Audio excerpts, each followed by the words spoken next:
اور اس خدائے زندہ پر بھروسہ رکھو جو کبھی نہیں مرے گا، اور اس کی تعریف کے ساتھ تسبیح کرتے رہو، اور وہ اپنے بندوں کے گناہوں سے خبر رکھنے کو کافی ہے۔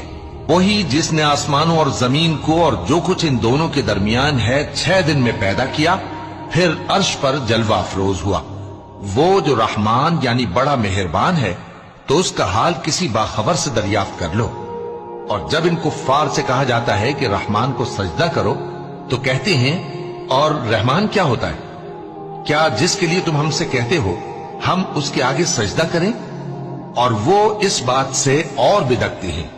بڑی برکت والا ہے وہ جس نے آسمان میں برج بنائے اور ان میں آفتاب کا نہایت روشن چراغ اور چمکتا ہوا چاند بھی بنایا۔ اور وہی تو ہے جس نے رات اور دن کو ایک دوسرے کے پیچھے آنے جانے والا بنایا۔